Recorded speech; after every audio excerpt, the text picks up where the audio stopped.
പാലക്കാട് ശോഭാ സുരേന്ദ്രന്റെ കുട്ടിക്കലാശത്തിലെ ചില ഡ്രോൺ ദൃശ്യങ്ങൾ പ്രേക്ഷകരെ കാണിക്കാം. ഇത് തന്നെയാണ് ശോഭാ സുരേന്ദ്രനെ ക്രൗഡ് പുള്ളർ എന്ന് വിളിക്കുന്നതിന്റെ പിന്നിലുള്ള പ്രധാനപ്പെട്ട രഹസ്യം.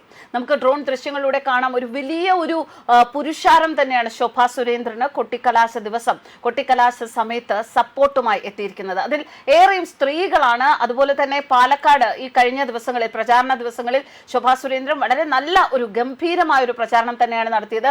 ആ സമയത്ത് അവിടെ നടന്ന ഉത്സവാഘോഷങ്ങളിൽ പങ്കെടുത്തു, പൊങ്കാല ആഘോഷങ്ങളിൽ പങ്കെടുത്തു. അവിടെയെല്ലാം ചെന്ന് സ്ത്രീകളോട് നേരിട്ട് തന്നെ സംവദിക്കുകയായിരുന്നു ശോഭാ സുരേന്ദ്രൻ. ആ ഒരു സപ്പോർട്ട് തന്നെയാണ് ഈ കൊട്ടിക്കലാശ ദിവസവും ശോഭാ സുരേന്ദ്രനായിട്ട് കാണാൻ സാധിക്കുന്നത്. ശോഭാ സുരേന്ദ്രൻ തന്നെയാണ് ബിജെപിയുടെ ഏറ്റവും വലിയ തുരുപ്പ് ചീട്ടും ഒന്നാം നമ്പർ കാര്യം. ശോഭാ സുരേന്ദ്രൻ പാലക്കാട് വിജയം ഉറപ്പിച്ച മട്ടിൽ തന്നെയാണ് റിപ്പോർട്ടുകൾ പുറത്തുവരുന്നത്. ബാക്കി എല്ലാ സ്ഥാനാർത്ഥികളും അവരവരുടേതായ രീതിയിൽ പ്രചാരണങ്ങൾ നടത്തുമ്പോൾ ശോഭാ സുരേന്ദ്രന്റേത് വളരെ വ്യത്യസ്തമായ ഒരു രീതിയാണ് എന്ന് തോന്നിയിട്ടുണ്ട്. കാരണം എല്ലാവരോടും നേരിട്ട് സംവദിച്ച്, എല്ലാവരോടും സ്വന്തം ആളുകളെ പോലെ സംവദിച്ച്, ഒരു ആത്മാർത്ഥതയോടുകൂടി, ഒരു കപടതയും ഇല്ലാതെ സംവദിക്കുന്ന ഒരു വ്യക്തിയാണ് ശോഭാ സുരേന്ദ്രൻ എന്നാണ് തോന്നിയത്. എന്തായാലും ഈ ഒരു ദൃശ്യം, ഈ ഡ്രോൺ ദൃശ്യം തന്നെ കാണിക്കുന്നത് കണ്ണെത്താ ദൂരത്തോളം ശോഭാ സുരേന്ദ്രന് പാലക്കാട്ടെ ജനങ്ങളുടെ പിന്തുണ ഉണ്ട് എന്നാണ്. അക്കൂട്ടത്തിൽ സ്ത്രീകളാണ് ധാരാളം എന്ന് നമുക്ക് തോന്നുന്നുണ്ട്. പക്ഷെ അങ്ങനെയല്ല, സ്ത്രീകളും പുരുഷന്മാരും ഒപ്പം ഒരുപോലെ അവരുടെ ശോഭ ചേച്ചിക്ക് വേണ്ടി മുന്നിട്ടിറങ്ങിയ കാഴ്ചയാണ് ഇന്ന് പാലക്കാട്ടെ കൊട്ടിക്കലാശത്തിൽ